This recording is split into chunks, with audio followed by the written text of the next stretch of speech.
تو صدیق تھے.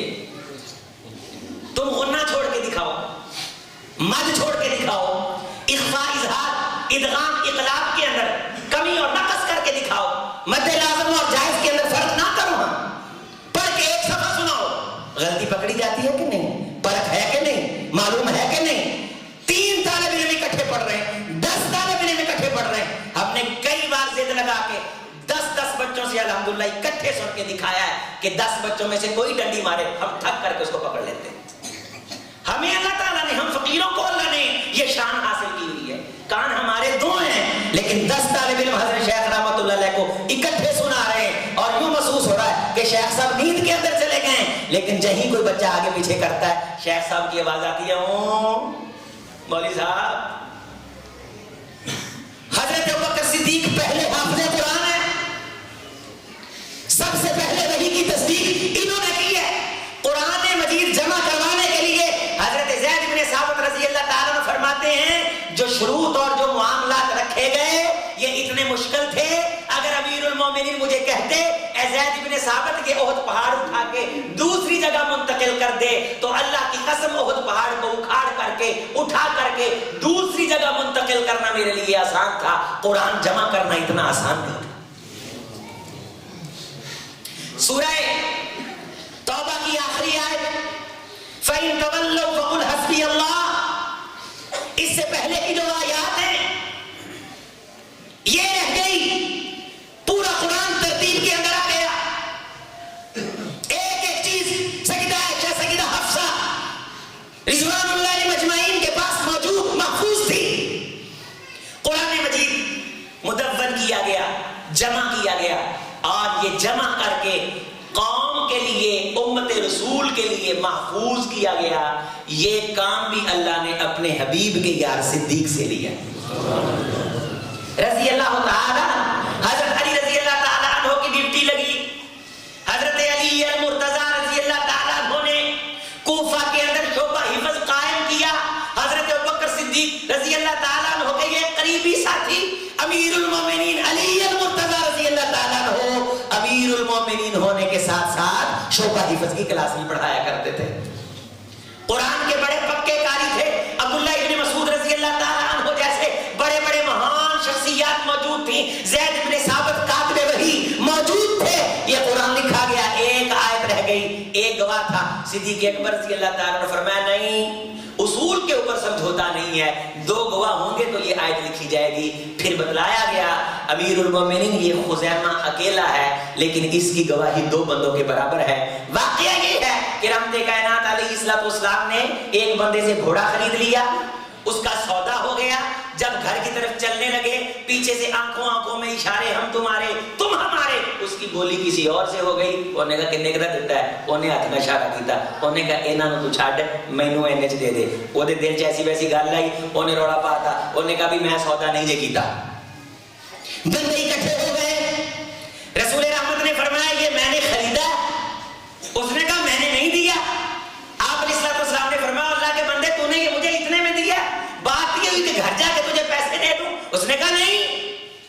اس بندے نے کہا آپ گواہ لے کے آؤ, اگر آپ گواہ پیش کر دو تو میں تمہاری بات کو تسلیم کر لوں گا. رحمت کائنات ابھی بولے نہیں کہ گواہی ہے یا نہیں ہے. حضرت خزیمہ کھڑے کہنے لگے اللہ کے بندے بندہ بان تو نے میرے سامنے یہ سودا کیا. جھوٹ بولتا ہے, تیری ایسی تیسی, تیری گردن اتار دوں گا, اپنی بات سے پھرا دو. اتنے پکے پیر سے بات کی, پورے مجمع کے اندر وہ شرمندہ بھی ہوا, اس نے بات بھی مانی اور اس نے وہ جملہ بھی کہا کہ واقعہ میں نے سودا کیا. خزیمہ صحیح کہہ رہے ہیں, سودا ہو گیا.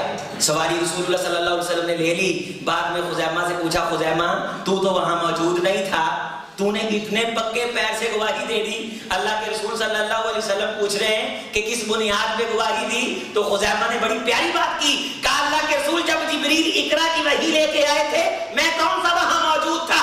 جس بنیاد پہ میں نے آپ کو اللہ کا رسول مانا کہ وہی سچی آئی ہے, آپ واقعی اللہ کے رسول ہیں, میں وہاں موجود نہیں تھا.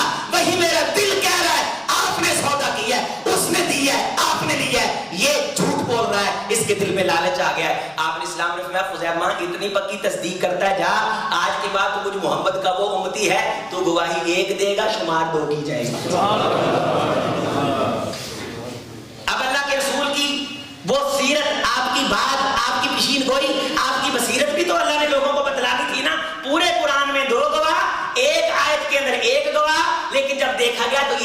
گواہ وہ ہے جسے اتھارٹی ایتھنٹسٹی حاصل ہے کہ یہ اکیلا ایک گواہ دو گواہوں کے قائم مقام ہے.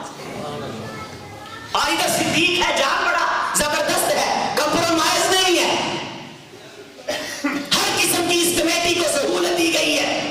اور میں جس طرح سے قرآن مجید لکھا گیا اس پہ ہم نے ایک پروگرام کیا پیغام ٹی وی پہ, اگر یہاں بھی موقع ملے تو اس پہ ایک تفصیلی گفتگو رکھی جائے تو احباب کو پتا چلے کہ کتنے مضبوط پیراؤں سے اس قرآن کو محفوظ کیا گیا اور صدیق اکبر رضی اللہ تعالیٰ عنہ نے کیسے کیسے پیرامیٹرز اور کیسی کیسی شرط اور شروط لگائی کہ ایک ایک لفظ کی حفاظت ہوئی. اور یہ وہی قرآن ہے جو اللہ نے محمد رسول اللہ صلی اللہ علیہ وسلم پہ اتارا ہے. ہم بغیر کسی شک اور شبہ اور کسی قسم کی تردید اور کسی قسم کے تزمزم کے بغیر اس کتاب کو, اس میں لکھی عربی کو اللہ کا کلام مانتے ہیں. یہ وہی اللہ کا کلام ہے بغیر تبدیلی اور تحریف کے جو جبریل علیہ السلام جناب محمد رسول اللہ صلی اللہ علیہ وسلم نے لے کر کے نازل ہوئے. اب کوئی ڈنڈی نہیں مار سکتا. 7 قراءات ہیں. اگر کوئی قانون پڑھتے پڑھتے درمیان میں ورش کی طرف جائے نا, قاری صاحب پکڑ لیتے ہیں قانون پڑھ رہے, بندہ پڑھ کے قانون پڑھ. جزری کے 2 طریق ہیں, ایک کے اندر مد جائز کرتے, ایک کے اندر نہیں کرتے. جب وہ شروع کرے گا تو مد جائز نہیں کرے گا, تو اصول یہ ہے کہ پھر جب تک پڑھے گا تو مد جائز نہیں کرے گا. شروع تو مد جائز نہ کرے, اگے جا کے مد جائز کرے. قاری صاحب جو پڑھ لیتے ہیں کہ جدو تو قرآن شروع کیتا سی بطریق جزری شروع کیتا سی, درمیان شاط بھی پا دیتا ہے, تو ایک طریق پہ پڑھ, جس طریق پہ تو پڑھ رہا, روایت حفظ پڑھ رہا ہے تو حفظ پڑھ, دوری پڑھ رہا تو دوری پڑھ, سوسی پڑھ رہا تو سوسی پڑھ, کمبل پڑھ رہا تو کمبل پڑھ, قانون پڑھ رہا تو قانون پڑھ, نافع کو پڑھ رہا ہے نافع کو پڑھ. الگ الگ قراءات ہیں اور اتنی بصیرت ہے ان قاری صاحبان کو, ان ہمارے ہیروں کو, اساتذہ کو, کہ ایک روایت سے نکل کر کے کوئی دوسری طرف جانے لگے یہ فوراً پکڑ سکتے ہیں, فوراً پکڑ لیتے ہیں. یہ سارے اس بات پہ اتفاق رکھتے ہیں ان جیسے کروڑوں قاری بھی مل جائیں, صدیق اکبر کی قائم کی گئی کمیٹی کے قدموں کی دھول کا مقابلہ نہیں کرتے. بغض صدیق میں یہاں تک چلے گئے کہ کہا قرآن مجید غیر محفوظ ہے. یہ محفوظ ہے. اِنَّا نَحْنُ نَزَّلْنَا الذِّكْرَ وَإِنَّا لَهُ لَحَافِظُونَ. ہم نے اسے نازل کیا اور ہم اس کی حفاظت کرنا بھی جانتے ہیں. بل هو آیات بینات فی صدور الذین اوتوا العلم. یہ وہ آیات ہیں جو اہل ایمان کے سینے میں قرار پکڑتی ہیں. جب یہ تھوڑی تھوڑی آیات آتی تھیں صحابہ کرام ساتھ ساتھ اسے حفظ کرتے تھے, اس کے فہم کو سیکھتے تھے, اسے لکھتے تھے, اسے محفوظ کرتے تھے. آج رسول اللہ صلی اللہ علیہ وسلم کا سب سے بڑا معجزہ, آپ کا زندہ معجزہ ہمارے درمیان جو موجود ہے وہ اللہ کی کتاب ہے اور جناب محمد رسول اللہ صلی اللہ علیہ وسلم کی احادیث ہیں. یہ دونوں چیزیں ہم تک پہنچانے میں جن نفوس کا مرکزی کردار ہے انہیں حضرات صحابہ کرام رضوان اللہ علیہ مجمعین کہتے ہیں. اچھا ایک بات آپ دیکھیے, میرے ذریعے سے آپ کو جو خیر کی بات پہنچتی ہے آپ اس پہ عمل کرتے ہیں, اللہ آپ کے ساتھ ساتھ مجھے بھی اس کا ثواب دیتا ہے. لیکن یہ جتنا ثواب مجھے مل رہا ہے یہ مجھ سے ہو کر کے میرے سمیت اللہ میرے استاد کو دے دیتا ہے. پھر میرے استاد کو جو ثواب پہنچتا ہے اس سمیت اللہ اس کے استاد کو دے دیتا ہے. اور یہ ثواب جا کر کے کہاں منتہی ہوتا ہے حضرات صحابہ کرام رضوان اللہ علیہ مجمعین کے دروازے چوکھٹ پہ. یہ کائنات میں جتنی بہار آئی ہوئی ہے یہ سبھی پود انہی کی لگائی ہوئی. سلف نے لکھا ہے, علماء نے لکھا ہے, اکابر نے لکھا ہے کہ جس بندے سے اللہ ناراض ہونے کا اور دین چھیننے کا فیصلہ کر لیتے ہیں اس کے دل میں صحابہ کرام کے بارے تشکیک پیدا ہو جاتی ہے. صحابہ کرام کے بارے دل ادھر ادھر ہویا نہیں تو ایمان تو گیا نہیں. کبھی حضرت امیر معاویہ رضی اللہ تعالی رسول اللہ صلی اللہ علیہ وسلم کے ساتھی عبداللہ ابن مبارک بہت بڑے محدث ہیں, سعید ابن مسیب بہت بڑے محدث ہیں. ان بڑے بڑے محدثین کے حوالے سے ایک بات آتی ہے کہ ایک شخص نے ان سے پوچھا, عبداللہ ابن مبارک سے پوچھا, یہ محدث مدینہ تابعی وقت کے بہت بڑے امام عمر ابن عبدالعزیز کی عدالت کا شاہراہ اور چرچا تھا, کہا بتلائیے کہ عمر ابن عبدالعزیز افضل ہیں آپ کے نزدیک یا امیر معاویہ رضی اللہ تعالی عنہ افضل ہے؟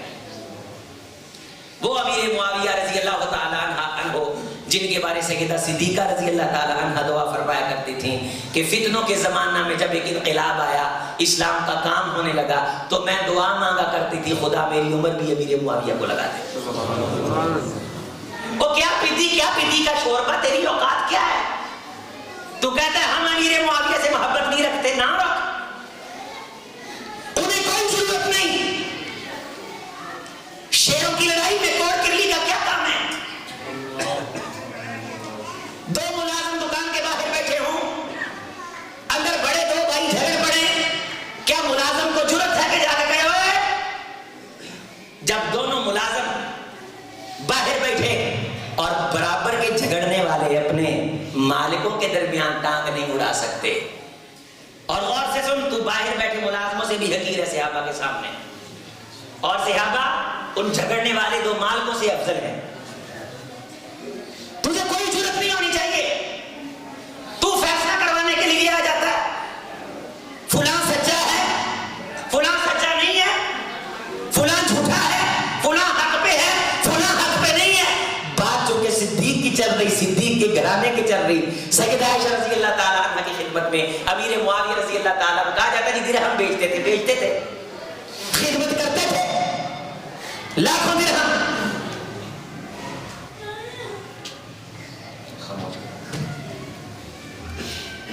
ایک لاکھ درہم آتے تھے، لیکن اگلی بات بھی پڑھنا کہ عصر کے وقت لاکھ درہم آیا، اعلان کروایا ام المومنین سیدہ عائشہ رضی اللہ تعالیٰ عنہا نے کہ حقدار آئیں اور لے کر کے جائیں، لوگ آتے ہیں، عورتیں چادریں بچھاتی، سیدہ عائشہ رضی اللہ تعالیٰ عنہ دونوں ہاتھوں سے چلو بھرتی۔ ایک روایت کے اندر آتا ہے 1 لاکھ درہم عبداللہ ابن زبیر رضی اللہ تعالیٰ عنہ نے بھیجے، چونکہ یہ بھی بہت بڑے علاقے کے رئیس رہے، آپ کے بھانجے تھے۔ ایک بار کہا ماں جی اتنے پیسے بھیجتا ہوں، کیا کرتی ہو؟ فرمایا خبردار اگر آئندہ سے بھیجے، میں جو چاہوں کروں، میں اسے اللہ کے رستے میں خرچ کرتی ہوں۔ امیر معاویہ رضی اللہ تعالیٰ عنہ 6 لاکھ درہم کی روایت بھی آتی، 1 لاکھ درہم کی روایت بھی آتی۔ عصر ٹائم منادی کروائی، مغرب ٹائم تک سارے خرچ کر دیے۔ لونڈی کہنے لگی ماں جی، بریرہ نام تھا، میں نے کہا تو چسکا مسکا لگ جائے گا، لاکھ درہم آیا ہے یا 6 لاکھ درہم آیا ہے، جی بھر کے جناب بیلی آپ کا روزہ ہے، افطاری میں کوئی تھوڑا بہت مٹن شٹن بھون لیں گے، آپ نے تو کچھ بھی نہیں رکھا، سارا ہی آپ نے اللہ کے رستے میں قربان اور خرچ کر دیا۔ فرمانے لگی پگلی یاد کروا دینا تھا کہ گھر میں کچھ نہیں ہے اور روزے سے ہیں۔ اتنی بے نیازی تھی اللہ کے ساتھ، اس گھرانے کو اتنا پیار تھا، سب خرچ کیے اور پوچھا کچھ بھی نہیں ہے، تو لونڈی نے کہا صبح سے بچی ہوئی روٹی پڑی ہوئی ہے، کہا وہی لاؤ، اسی سے افطاری کرتے ہیں، اور افطاری کر کے خدا کا شکریہ ادا کیا، اللہ تو نے عائشہ کو دیا، اسے خرچ کرنے کی توفیق دی، اسے اپنی جناب میں قبول فرما لے۔ سیدہ عائشہ رضی اللہ تعالیٰ عنہ کی آنکھیں مبارکہ تھی، میری ماں بہنیں بھی یہاں بیٹھی، غور نہ کان کھول کے سن میری ماما بہن، اسی نیکی کر کے نا تے اگلے بندے نو پھر تانے تروڑے سی انہوں نے پڑھن لگ پے، تیرنا ہے کیتا سی۔ سیدہ عائشہ رضی اللہ تعالیٰ عنہ کے بارے آتا ہے کہ جب درہم بانٹتی تھی تو آنکھ اٹھا کے دیکھتی نہیں تھی سامنے کون ہے، اور عرب کے اندر یہ رواج تھا کہ جب کوئی سامنے سے درہم لیتا یا چیز لیتا وہ جزاک اللہ کہتا تھا، جزاک اللہ سے چونکہ آواز بھی پہچانی جا سکتی ہے، اور دوسرا حدیث کے اندر آتا ہے جب کوئی بندہ کسی کو جزاک اللہ کہہ دیتا ہے تو وہ گویا اس چیز کا بدلہ دے دیتا ہے، گویا اس چیز کا بدلہ دنیا میں ہی دے دیتا ہے۔ مجھے کوئی بندہ کوئی چیز دے تو میں اسے کہوں جزاک اللہ، گویا اس کی دی گئی چیز کا بدلہ میں نے دنیا میں، یہ حدیث ہے، یہ کیا ہے؟ حدیث ہے۔ سیدہ عائشہ رضی اللہ تعالیٰ